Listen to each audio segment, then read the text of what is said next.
Hello everyone, কেমন আছো তোমরা সবাই? আশা করি সবাই খুব ভালো আছো। তো আমি আকাশ চলে এলাম আবারও নতুন আরেকটা ভিডিও নিয়ে। গতকাল আইএসএলে এমন একটা ম্যাচ দেখলাম যেখানে একটা দল অর্থাৎ এফসি গোয়া তারা কিন্তু আইএসএলের প্রথম মরশুম থেকেই অংশগ্রহণ করছে। আরেকটি দল এই মরশুমেই কিন্তু আইএসএলের মঞ্চে নিজেদের আবির্ভাব ঘটিয়েছে। কিন্তু খেলাটা দেখে কখনোই কিন্তু মনে হয়নি যে এই দলটা অর্থাৎ সাদা কালো ব্রিগেড মোহামেডান স্পোর্টিং ক্লাব তারা সবেমাত্র আইএসএলে তাদের দ্বিতীয় ম্যাচটা খেলছে। গতকালকের ম্যাচে তাদের পারফরমেন্স নিয়ে যদি কথা বলতে হয় তাহলে এক কথায় বলতে হয় অসাধারণ। একদম প্রথম মিনিট থেকেই সাদা কালো ব্রিগেডের প্রত্যেকটি প্লেয়ারের মধ্যে কিন্তু একটা পজিটিভ ইন্টেন্ট ছিল। তারা কিন্তু ম্যাচটা জিততে নেমেছিল, তাদের খেলা দেখে কিন্তু সেটা বোঝা যাচ্ছিল।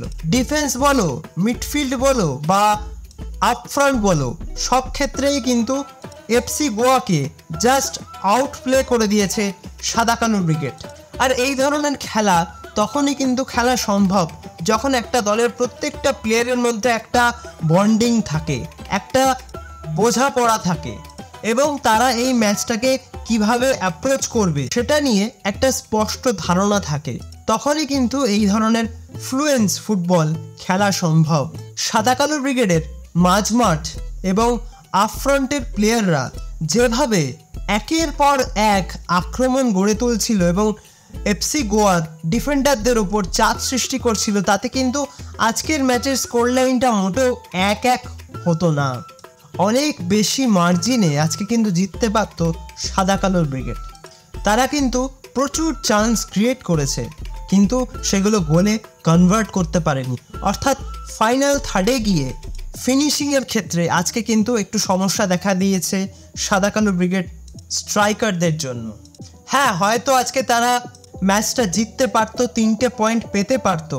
একদম শেষ মুহূর্তে এসে আজকে তারা গোল কনসিড করেছে, বাট সারা ম্যাচ জুড়ে তাদের যে ডমিনেশন, তাদের যে জেতার খিদে, সেটাই কিন্তু এই দলটার মূল ইউএসপি বলে আমি মনে করি। আর আজকে সাদা কালো ব্রিগেডের যে ফুটবলারটি এফসি গোয়ার ডিফেন্ডারদের নিয়ে মূলত ছেলে খেলা করলেন, সেই প্লেয়ারটির নাম হচ্ছে ফ্র্যাঙ্কা। এই ব্রাজিলিয়ান কিন্তু এই মরশুমে প্রথমবার আইএসএলে পার্টিসিপেট করছেন এবং এই ম্যাচে তিনি কিন্তু তার জাতটাকে চিনিয়ে দিয়ে গেলেন। যেভাবে একের পর এক বল নিয়ে তিনি মিডফিল্ড থেকে 3-4 জন প্লেয়ারকে ড্রিবল করে অনায়াসে গোলের সুযোগ তৈরি করছিলেন, দেখে কিন্তু ভীষণ ভালো লাগছিল।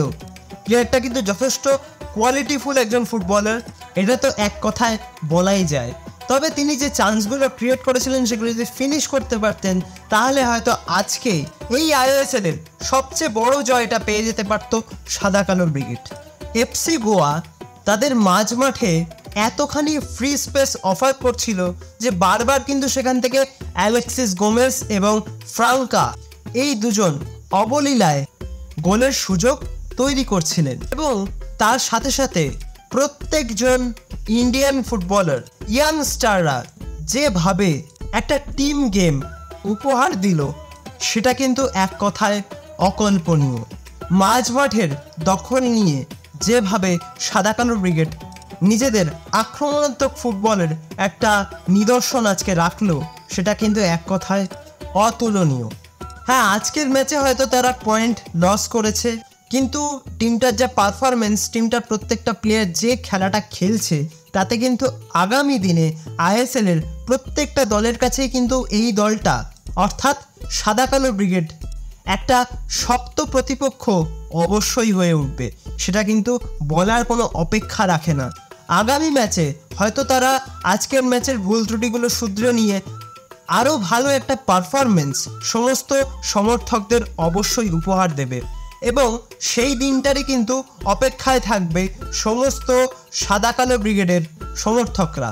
তো আজকের ম্যাচটায় তোমরা যারা যারা দেখেছো তোমাদের কেমন লেগেছে অবশ্যই আমাকে কমেন্ট করে জানিও। আর ভিডিওটা ভালো লাগলে লাইক, কমেন্ট, শেয়ার এবং সাবস্ক্রাইবটা অবশ্যই করে দিও। তো আজকের মতন তাহলে ভিডিওটা এখানেই শেষ করছি।